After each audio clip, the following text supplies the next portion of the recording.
일제 강점기에 살았던 우리 선조들은 국적이 일본입니까? 나라가 다 뺏겨서 일본으로 강제로 다 편입이 그러면 된 저의 부모님, 후보자의 부모님 일제 치하의 국적이 일본입니까? 일본이지 그걸 모르십니까? 아니 일제 시대 때 일본 우리나라 말이 되는 사람들 얘기입니까 이게 지금? 무슨 말씀을 하세요? 아니 일제 시대 때 우리 선조들이 전부 다 일본 일제 시대 때 그럼 국적이었다고요? 우리나라 국적이 전부 한국입니까?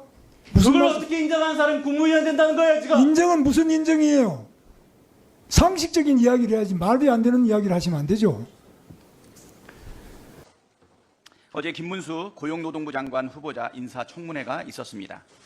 경악스럽고 분노가 치밀 수밖에 없는 장면의 연속이었습니다. 박근혜 탄핵은 부당하며 역사적으로 재평가될 것이다. 문재인은 빨갱이 기생충이다. 1919년은 일제 식민지 시대인데 무슨 나라가 있냐. 현재까지 계속되는 김문수 후보자의 반민주주의, 반국민, 반국가, 극우 친일 뉴라이트 본색의 극한 망언들입니다. 어떻게 이런 사고방식을 가진 사람을 대한민국 국무위원 자리에 앉히겠다고 하는 것인지 정상적인 국민은 대통령의 발상을 도저히 납득할 수 없습니다. 더욱이 노조가 자살 특공대를 만들어 투쟁한다. 불법 파업에는 손해배상 폭탄이 특효약이다. 이런 반노동 저주를 퍼붓는 사람을 노동부 장관 후보로 지명한다는 게 도대체 말이 되는 것입니까? 독도는 일본 땅이라고 주장하는 사람을 국방부 장관에 앉히는 꼴과 뭐가 다릅니까? 우리 국민은 이미 김문수 후보자에게 부적격 판정을 내렸습니다. 그나마 어목했던 시절 노동운동에 복무했다는 일말의 명예라도 지키고 싶다면 김문수 후보자는 오늘 당장 자진사퇴하십시오. 이제는 국무위원 후보자로 대한민국 국회 회의장에 앉은 인사가 일제 강점기를 살았던 우리 선조들의 국적이 일본이라는 망언을 서슴지 않고 내뱉는 지경에 이르렀습니다.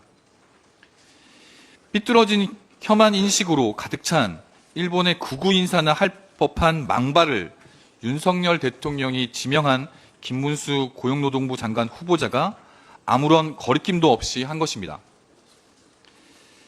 더 큰 문제는 김문수 후보자는 본인이 무엇을 잘못 알고 있고 무엇을 잘못했는지조차 모르고 있습니다.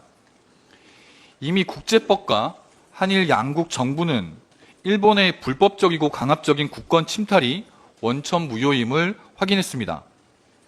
그러나 일본 강점기를 살았던 한국인들이 일본인이라면 한일 강제 병합은 한순간에 합법이 됩니다. 대한민국의 헌법을, 대한민국의 역사를 정면으로 부정하는 일인 것입니다.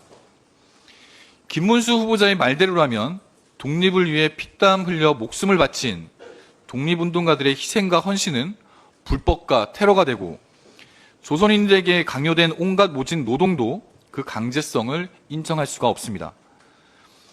일본은 우리 역사에 온갖 고난과 오욕을 남긴 침략과 수탈의 과오에 대해 사과할 필요도 후세에게 가르칠 필요도 없게 됩니다.